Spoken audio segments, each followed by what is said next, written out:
अस्सलाम वालेकुम, मेरा नाम है आमिर जमील और मैं आपके यहाँ पास हाज़िर हुआ हूँ एजे रिवील्स के प्लेटफॉर्म से।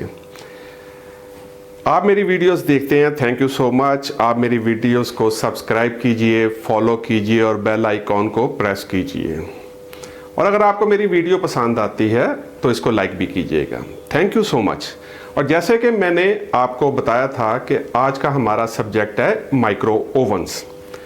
जब आपने माइक्रो ओवन्स लेने हैं तो आपने क्या चीज़ की एहतियात करनी है, ये आपके लिए बहुत ज़्यादा ज़रूरी है।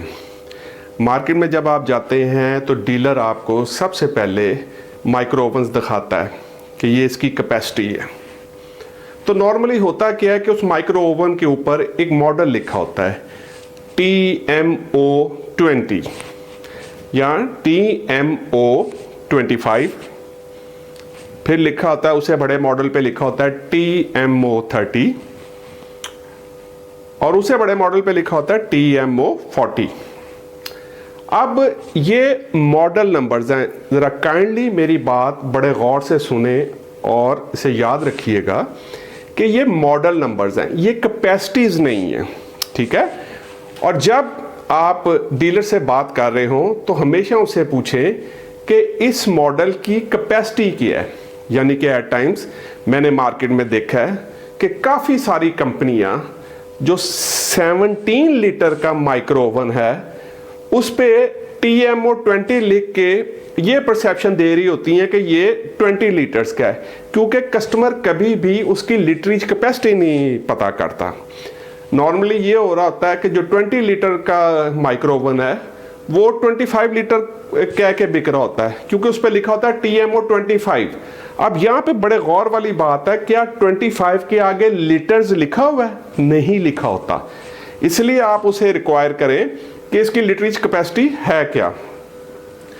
मिसाल के तौर पे अगर आप एक माइक्रो ओवन लेने जाते हैं, उसके ऊपर मॉडल लिखा हुआ है TMO40, तो हो सकता है बल्कि 80% ऐसे ही होता है कि ये जो TMO40 लिखा होता है ये 30 लीटर कैपेसिटी का माइक्रो ओवन होता है।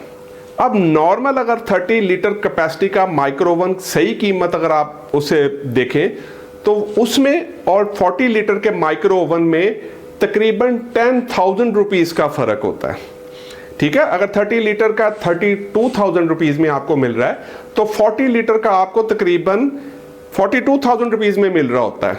लेकिन आप गलती से करते क्या हैं कि आप उसका मॉडल पढ़ के TMO40 लीटर उसे समझते हैं और उसकी प्राइस 42,000 दे आते हैं, ठीक है। जब आप घर आते हैं तो आपको परेशानी होती है कि आपके बर्तन, आपके ट्रेज और ये चीज़ें उसकी कैपेसिटी के मुताबिक मैच नहीं कर रही होती।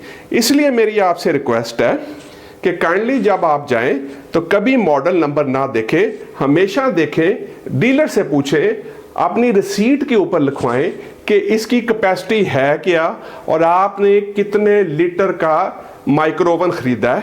अगर आपके पास आप ज़्यादा भी पैसे दे रहे हैं कोई बात नहीं, लेकिन आपकी लीटरेज कैपेसिटी तो पूरी होनी चाहिए ना, धोखा नहीं होना चाहिए। तो ये ख़ास तौर पे आपने ध्यान रखा है। इंशाल्लाह कल की जो मैं वीडियो बताऊंगा उसमें और ज़्यादा बेहतर आपको चीज़ें बताऊंगा माइक्रो ओवन की तरफ। ये कोई इतना बड़ा टॉपिक नहीं है, सिर्फ 1-2 वीडियोस में ही कवर हो जाएगा। आप मेरी वीडियोस देखते रहिए और उसे लाइक करते रहिए। Thank you so much.